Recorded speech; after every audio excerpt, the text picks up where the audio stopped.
जय हिंद जय बिहार। देखिए वर्णिका जो लेसन है, वर्णिका कहानी किताब, उसका है दूसरा लेसन है ये चैप्टर 2 ढहते विश्वास। ढहते विश्वास कहानी के लेखक कौन है? सात कोड़ी होता उड़िया के एक प्रमुख कथाकार हैं जो ढहते विश्वास के लेखक हैं। सात कोड़ी होता का जन्म कब और कहाँ हुआ था? आंसर है सात कोड़ी होता का जन्म 29 अक्टूबर 1929 ईस्वी में मयूरभंज उड़ीसा में हुआ था। लक्ष्मी कौन थी? उसकी पारिवारिक परिस्थिति का चित्र प्रस्तुत करें। लक्ष्मी अति सामान्य परिवार की महिला थी जो इस कहानी की नायिका है। उसका पति कलकत्ता में नौकरी करके पत्नी लक्ष्मी को जो कुछ भी भेजता है उसमें गुजारा न होने की वजह से वह तहसीलदार साहब के यहाँ घर का छिटपुट काम करके अपनी ज़रूरतों को पूरा करती है। उसके 2 पुत्र तथा 2 पुत्रियां हैं। पूर्वजों द्वारा अर्जित 1 बीघा जमीन है जो बाढ़ एवं सूखा के कारण बोझ साबित होता है। तूफान में घर टूट जाता है जिसे इधर उधर कर्ज मांग कर किसी तरह कुछ बांस बूंद करके उस पर पुआल डाल करके वर्षा धूप आदि से रक्षा करती है। लक्ष्मी की आर्थिक स्थिति अति दयनीय है। अगला सवाल है, कहानी के आधार पर प्रमाणित करें कि उड़ीसा का जनजीवन बाढ़ और सूखा से काफ़ी प्रभावित होता है। प्रस्तुत कहानी में उड़ीसा के जनजीवन की जीवंत चित्र प्रस्तुत किया गया है। यह क्षेत्र कभी सूखा तो कभी बाढ़ की चपेट में प्रभावित होता रहा है। लगातार वर्षा के कारण लोग बाढ़ के भय से त्रस्त हो जाते हैं। इससे पहले सूखा पड़ने के कारण अंकुर जल जाते हैं और कहीं कहीं धान के हरे भरे कोमल पौधे धूप में सूखकर नष्ट हो जाते हैं। लगातार वर्षा के कारण नदियों का जल किनारों को लांघकर खेत खलिहानों में फैल जाती है। देवी नदी की बांध के नीचे लक्ष्मी का घर है। दलई बांध बराबर टूट जाता है जिस कारण लोगों के जान माल की काफ़ी नुकसान होती है। लोग दाने दाने को तरसते हैं। तुरई के फूल की तरह बिलबिलाकर हंसते लोग बाढ़ के कारण बेदम हो जाते हैं। इसलिए लक्ष्मी अपनी हार्दिक व्यथा प्रकट करती हुई कहती है, विपत्ति अकेले न आकर संगी साथियों के साथ आती है। पहले तूफान, फिर सूखा और फिर उसके बाद बाढ़। इस दशा में जो भी मनुष्य विधि के विधान को स्वीकार करने के लिए मजबूर रहता है।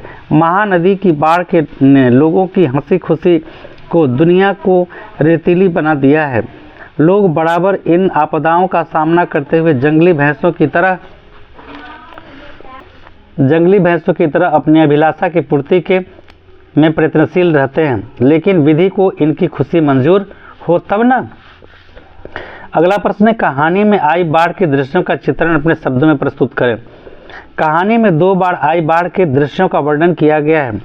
लक्ष्मी जब पहले पहर ससुराल आई थी तो दलई बांध के टूटते ही चारों ओर बाढ़ के पानी के साथ मनुष्य का हाहाकार मिलकर एकाकार हो गया था। तुरई के फूल की तरह खिलखिलाकर हंसते लोग सहसा मुरझा गए।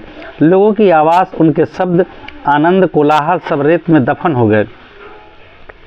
उस दर्दनाक दृश्य को भुला भी न पाई थी कि पुनः बाढ़ का भय छा गया। पड़ोस का ही एक गुणनिधि नाम का लड़का कटक से लौटा है। वह घर घर जाकर लोगों को सावधान करता है। गांव के लड़कों को संगठित करने से स्वेच्छासेवक दल का गठन करता है तथा दिन रात बांधों की रखवाली करता है। कमजोर स्थानों पर रेत की बोरियां, पत्थर आदि डालता है, किंतु पानी की तेज धारा देख पूरे गांव में हलचल मच गई। आत्मरक्षार्थ लोग ऊंचे जगह पर जाने लगे। बांध टूट गया और पानी की धारा गांव की ओर बढ़ने लगी।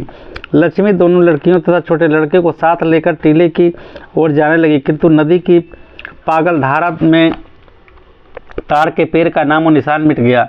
शिव मंदिर तक पहुंचते पहुंचते गले भर पानी बढ़ने के कारण लक्ष्मी बरगद पर चढ़ जाती है तथा साड़ी खोलकर अपनी कमर में पेड़ की डाली से बांध देती है।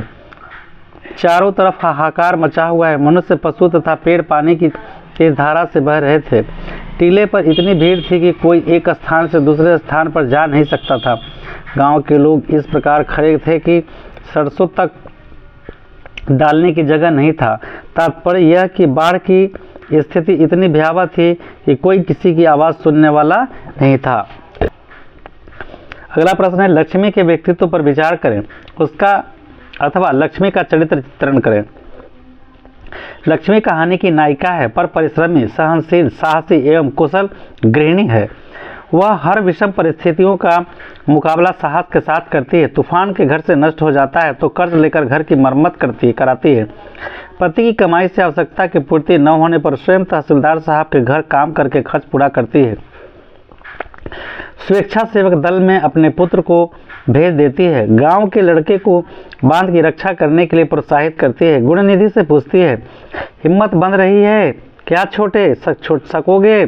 बाढ़ की आशंका को देखते हुए एक बोरे में चूड़ा, बर्तन तथा कुछ कपड़े रख लेती है। और वह ममतामयी माँ भी है। अपने छोटे पुत्र को देखकर व्याकुल हो जाती है तथा ममता के आवेग में मरे हुए बच्चे को अपने सीने से सटाकर अपना स्तन मुंह के पास लगाकर जोर से सीने से दबा देती है, अर्थात बच्चे को दूध पिलाना चाहती है। लेकिन अतः लक्ष्मी नारी जन सारे गुणों से युक्त और महान व्यक्तित्व की महिला है।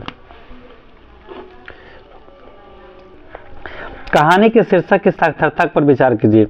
प्रस्तुत कहानी ढहते विश्वास समस्या प्रधान कहानी है। इससे बाढ़ के माध्यम से लोगों के विश्वास की ओर ध्यान आकृष्ट किया गया है। बार बार की प्राकृतिक आपदा से लोग निराश तथा अविश्वास को भी साबित करने के लिए कहानी का शीर्षक ढहते विश्वास रखा है। विपत्ति के सहते सहते लोगों का विश्वास बाढ़, तूफान तथा सूखा के साथ नष्ट हो गया है। इन्हें किसी पर भरोसा नहीं रह गया है। देवी देवताओं पर सभी विश्वास उठने लगा है। सृष्टि के आरंभ में लोगों के दिए हुए वायदे खोखली आवाजों में तब्दील हो गया है। किसी पर बार बार विश्वास करके इंसान ठगा जा चुका है। इस प्रकार की स्थिति देखने के कारण ही कहानीकार ने कहानी का नाम ढहते विश्वास रखा है, जो परिस्थिति के अनुसार अनुकूल है। कहानी सहजता से अपने उद्देश्य की प्राप्ति कर लेती है। बिहार का जनजीवन भी बाढ़ और सूखा से प्रभावित हो रहा है। इस संबंध में आप क्या सोचते हैं? बाढ़ एक प्राकृतिक आपदा है। उत्तर बिहार बाढ़ की विभीषिकाओं को झेलते झेलते इतना उद्भस्त हो गया है कि अब इन्हें इसका कोई भय नहीं सताता।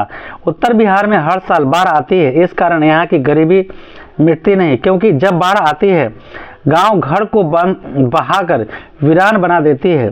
गत वर्ष मधेपुरा तथा सहरसा जिले इसी बाढ़ के कारण बर्बाद हो गया। कच्चे घर को कौन कहे, पक्के घर भी बाढ़ की तेज धारा में धराशायी हो गए। सर्वत्र हाहाकार मच गया। लोग शरणार्थी बन गए। सड़क टूट गई। सारा क्षेत्र पानी में बह गया। पशु बह गए। जान माल का इतना नुकसान हुआ कि इसकी भरपाई करने में कई वर्ष लग जाएंगे। सरकार एवं समाज ने खुलकर मदद की।